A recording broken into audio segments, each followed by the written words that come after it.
বন্ধুরা কেমন আছো? আশা করি প্রত্যেকে অনেক অনেক ভালো আছো। আজকে যে বিষয়ের উপরে আমি ভিডিওটা বানাতে চলেছি এবং যেটা তোমরা দেখতে চলেছো সেটা হচ্ছে ড্রয়িং এবং স্কেচ এবং স্টাডি। এই তিনটে জিনিসকে নিয়ে আমরা আলোচনা করব। তাহলে চলো ভিডিওটা শুরু করি।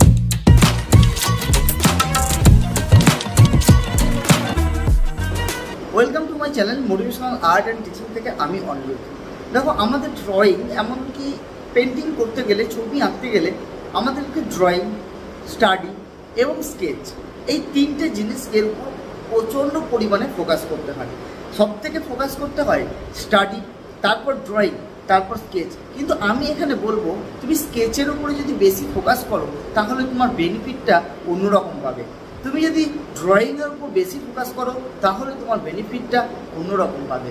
তুমি যদি স্টাডির উপরে বেশি ফোকাস করো তাহলে কিন্তু তুমি বেনিফিটটা অন্যরকম পাবে। কিন্তু সবার মূলে একটা কথা মাথায় রাখবে, যদি তুমি কুইক স্কেচিং করতে পারো এবং কুইক ড্রয়িং করতে পারো তাহলে কিন্তু এই কুইক ড্রয়িং এবং কুইক স্কেচিং এটা স্টাডির মতো ফলাফল দেবে। তোমাদের এটা শুনে হয়তো অবাক লাগতে পারে, কিন্তু এটাই সত্য যে তোমার কুইক ড্রয়িং এবং কুইক স্কেচিং সব থেকে বেশি বেনিফিট দেয় আমাদের ছবি আঁকাতে। আমরা কেন দেয় সেটা আমরা ভিডিওতে আলোচনা করব, ওকে? এবং আজকে ড্রয়িং নিয়ে বিশেষ কিছু কথা তোমাদের সামনে বলতে চলেছি এবং স্কেচিং নিয়েও অনেক কিছু কথা বলতে চলেছি। তাহলে ভিডিওটা দেখো এবং দেখতে থাকো। এবং আমাদের যে মোটিভেশনাল আর্ট অ্যান্ড টিচিং যে পরিবারের সঙ্গে আমরা যুক্ত, তো সেই পরিবারে যারা যুক্ত হয়ে আছো তাদেরকে অনেক অনেক ধন্যবাদ। আর যারা এই মুহূর্তে আমার চ্যানেলটিকে নতুন দেখছো তাদের কাছে আমার একটা রিকোয়েস্ট, তো আমাদের একটা অনুপ্রেরণাকে বাড়ানোর জন্য একটা সাবস্ক্রাইব এবং একটা লাইক কমেন্ট অবশ্যই করে দিও, কারণ তোমাদের লাইক কমেন্ট আর সাবস্ক্রাইবই আমাকে অনেক অনুপ্রেরণা দেয় এই ভিডিওগুলো আনার জন্য।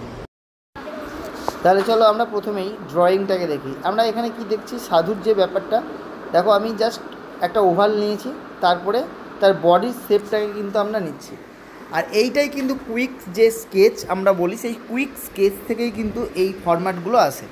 তা প্রথমেই যে আমি এটাকে কুইক একটা স্কেচের মাধ্যমে তার স্ট্রাকচারটাকে কিন্তু আমি করে নিলাম। এরবার কি আসবে, এরপরে আমাকে আস্তে আস্তে ড্রয়িংয়ের দিকে এগাতে হবে। আমি বলেছি কি আজকে স্টাডি নয়, আমি স্টাডি করব না, আমি ড্রয়িং করব। তো ড্রয়িং কথাটার অর্থ হলো যে তুমি আলো ছায়ার যে শেডকে মেনশন করে ড্রয়িংটা করবে এবং চেষ্টা করবে যে যেখানে যেটা আছে সেটাকে আলো ছায়ার মাধ্যমেই বোঝানোর। কখনোই লাইন দিয়ে বোঝাবে না, কিংবা কখনোই তুমি আলো ছায়া ছাড়া বোঝাবে না। এটাই হচ্ছে ড্রয়িংয়ের মূল কারণ। যখন স্টাডি করবে তখন তোমাকে এর থেকেও আরও বেশি জিনিসটাকে দেখতে হবে। স্টাডি হচ্ছে তোমাকে একদম তার ইমোশনকে কানেক্ট করতে হবে, তার ওয়েটকে কানেক্ট করতে হবে এবং তার যে ফেস তাকেও ডিটেক্ট করতে হবে। স্টাডি মানেই হচ্ছে তাকে আরও সময় দাও এবং সময় দিয়ে করো। কিন্তু আমরা এখানে যেটা করব সেটা হচ্ছে কুইক ড্রয়িংয়ের ক্ষেত্রে আছি আমরা আজকে, এবং কুইক স্কেচিংয়ের সম্বন্ধে বুঝবো। আমরা প্রথমে ভিডিওতে বলেছিলাম যে কুইক স্কেচ এবং কুইক ড্রয়িং এই দুটো জিনিস আমাদেরকে স্টাডির মতো ফলাফল দিতে পারে, এমনকি স্টাডির থেকেও ভালো ফলাফল দিতে পারে। কি করে? দেখো, তুমি যতক্ষণ একটা ফিগারের যতটা সময় নিয়ে স্টাডি করবে তার থেকে তুমি বেশি অল্প সময়ে তুমি প্রচুর পরিমাণে স্কেচ করতে পারবে এবং প্রচুর পরিমাণে কুইক ড্রয়িং করতে পারবে। এর ফলে কি হচ্ছে? এর ফলে হচ্ছে তোমার হাতের মধ্যে যে স্পিড, যে তোমার মধ্যে যে হাতের যে রেখাগুলো, যে বোল্ড রেখা হওয়ার যে শুরু হওয়াটা, সেটা তোমার হাতে কিন্তু শুরু হবে। আর আমরা এই বোল্ড যত রেখাকে আমরা দেখতে পাবো, তার ড্রয়িং দেখা যাবে তার বেসিক আরও স্ট্রং হতে থাকবে। তাহলে আমাদের এই যে ড্রয়িংটাকে আমরা বেশি গুরুত্ব দেব। এবং আমি অনেককে দেখেছি তারা ঘন্টার পর ঘন্টা কোনো ফটোগ্রাফিকে নিয়ে তারা স্টাডি করতে যায়, তারা জাস্ট ফেসকে ডিটেক্ট করতে চাই, কিন্তু ইমোশনকে ধরতে গেলে তোমাকে কুইক ড্রয়িং এবং কুইক স্কেচিংটা খুব পরিমাণে করতে হবে। কারণ আমাদের একমাত্র কুইক স্কেচিং আর কুইক ড্রয়িংই একমাত্র ইমোশনকে খুব তাড়াতাড়ি ডিটেক্ট করতে পারে। আর একটা ফিগারের মধ্যে যদি ইমোশনকেই তুমি ডিটেক্ট না করতে পারো, তাহলে তোমার ড্রয়িংটার কোনো মূল্য হবে না। হ্যাঁ, তার সঙ্গে যখন তোমরা স্টাডি করবে, তখন তোমাকে ফেসও ডিটেক্ট করাতে হবে। আর আরেকটা কথা সবথেকে মনে রাখতে হবে যে যখন আমরা ড্রয়িংকে করব, যখন আমরা ড্রয়িংকে দেখব, তখন কিন্তু অ্যানাটমিককে আমাকে ভেতর থেকে ভাবতে হবে। আর কুইক স্কেচের সময় কিন্তু আমাকে আউটলাইন এবং বাইরের যে লাইনকে, সেই লাইনকে দেখে আমাকে কিন্তু ভাবতে হবে। তা আমরা দুটো জায়গাকে দু রকমভাবে দেখে ভাবতে পারি। এক, কুইক স্কেচিং হচ্ছে আমরা আউটলাইনকে দেখে, তার পুরো আউটলাইনটাকে দেখে আমরা সেটাকে ভাবতে পারি। আর ড্রয়িংয়ের ক্ষেত্রে যেটা হচ্ছে সেটা হচ্ছে যে আমরা অ্যানাটমিককে ভেবে আলো ছায়া ধরে তাকে আমরা ড্রয়িং করতে পারি, ফুললি ড্রয়িং করতে পারি। স্কেচিংয়ের ক্ষেত্রে একটা জিনিস যেটা হবে যে তোমাদের ওখানে শেডিং থাকবে না, অনলি লাইন ড্রয়িং। আর তোমাদের ড্রয়িংয়ের ক্ষেত্রে যেখানে হবে সেখানে হচ্ছে তোমাদের মোটামুটি সেখানে শেডিং থাকবে, সেখানে কিছুটা ইমোশনকে ধরার চেষ্টাও করতে হবে। তা আমি যেটা বলছিলাম যে একটা স্টাডির থেকেও একটা কুইক স্কেচ এবং কুইক ড্রয়িং সবথেকে বেশি ফলদায়ক। কারণ একটা স্টাডির পেছনে যদি তুমি ঘন্টার পর ঘন্টা সময় দাও, তাহলে তুমি ওই ঘন্টার পর ঘন্টার সময়ে তুমি যদি কুইক ড্রয়িং আর কুইক স্কেচিং করো, তাহলে তুমি অসংখ্য পরিমাণে তুমি কাজ করতে পারবে। এবং তুমি যখন অসংখ্য পরিমাণে কাজ করতে পারবে, তখন দেখবে যে তুমি 1 ঘন্টায় একটা কাজ করছিলে, তুমি সেখানে 1 ঘন্টায় 100টা কাজ করবে। এরকম কন্ডিশনে তোমরা কিন্তু তখন আসতে পারবে। তার জন্য আজকে এই বিষয় নিয়ে আমার ভিডিওটা বানানো, যে কুইক ড্রয়িং আর কুইক স্কেচিং কী জিনিসটা কী। তাহলে তোমরা বুঝতেই পারলে যে এই মুহূর্তে যে কুইক ড্রয়িংয়ের কতটা গুরুত্ব আর কুইক স্কেচিংয়ের কতটা গুরুত্ব। আমি পরে যখন ভিডিও আনবো তখন স্টাডি নিয়ে ভিডিও আনবো, ঠিক আছে? এবং কুইক স্কেচিং তোমরা কিভাবে করবে। প্রথম তোমরা কিছু সময়কে মনে মনে ধার্য করে নেবে যে আমি 3 মিনিটের মধ্যে একটা স্কেচিংকে কমপ্লিট করব।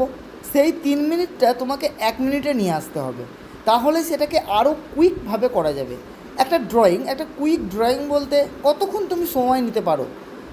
এই রকম কুইক ড্রয়িং করতে তোমাকে সময় হার্ডলি 5 থেকে 7 মিনিট। তোমাকে এটা ভাবতে হবে, আমাকে 7 মিনিটে ওই মানুষটার যে ড্রয়িংটা আমার সামনে আছে তার ইমপ্রেশনকে ধরে আমাকে ড্রয়িংটা বের করতে হবে। এর ফলে কী হবে, তোমার হাতে স্পিডও বাড়বে, দেখার যে গতি, আমাদের সবথেকে যে জিনিসটা হয় যে দেখা, কোনো জিনিসকে দেখে যদি আমাকে আঁকতে হয়, তাহলে দেখাটা খুব গভীরভাবে দেখতে হয় এবং তার প্রত্যেকটা পার্টকে দেখতে হয় এবং তার প্রত্যেকটা আকার। এই যে আমি এখানে তোমার পুরো যে সাধুর যে ছবিটা আমি করলাম, এখানে আগে তোমরা দেখলে যে প্রথমেই আমি কীভাবে তার আকারগুলোকে আমি শেপগুলোকে নিলাম। দেখো, আমি দ্বিতীয়বার আরও একটা ড্রয়িং করছি, এটাকে আমি হাফ ড্রয়িং করব, ঠিক আছে? এটা ফুল ড্রয়িং করলাম।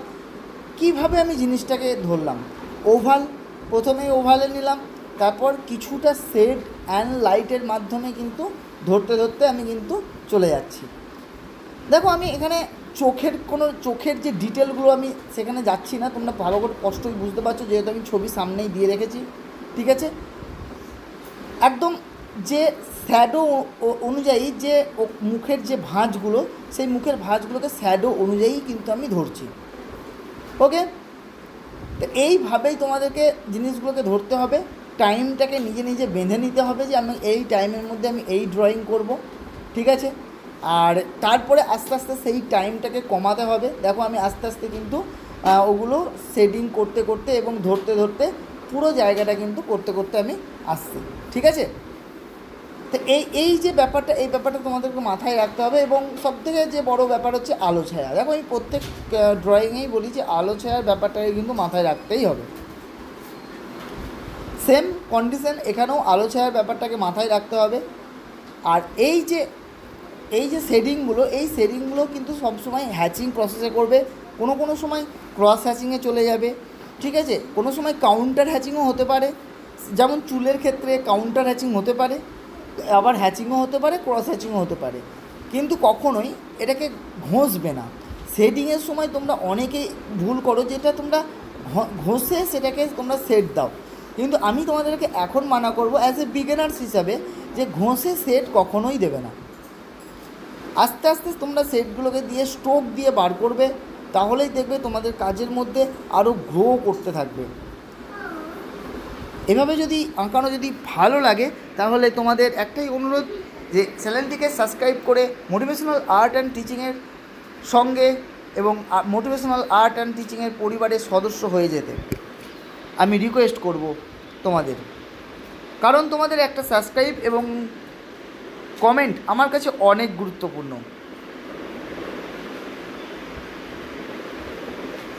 দেখো আমি কিভাবে যে জিনিসটাকে আমি লাইট অ্যান্ড শ্যাডোর মাধ্যমে আমি কিন্তু জাস্ট ধরলাম, এখানে আমি মুখটাকে জাস্ট লাইট অ্যান্ড শ্যাডোর মাধ্যমে ধরলাম। দেখো এরপর আমি ক্রস হ্যাচিংকে ইউজ করছি, hatching, cross hatching, counter hatching, প্রত্যেকটা টোনকে আমি কিন্তু ইউজ করছি। আমি কিন্তু কখনোই জিনিসটাকে কিন্তু ঘষছি না। তোমাদের একটা সবথেকে বড় ভুল হয় যে তোমরা পেন্সিলটাকে নিয়ে ঘষে দাও, ব্লেন্ডিংয়ে চলে যাও সরাসরি, তোমাদের ধৈর্যটা হারিয়ে যায়। ব্যাস সেই জায়গা থেকে দূরে থাকতে হবে, ধৈর্য রাখতে হবে এবং কাজ করতে হবে। আর প্রচুর পরিমাণে কুইক ড্রয়িং এবং কুইক স্কেচিং করতে হবে, তবে উন্নতি পাবে। তাহলে চলো আজকের মতো এখানেই, দেখা হচ্ছে অন্য কোনো ভিডিওতে।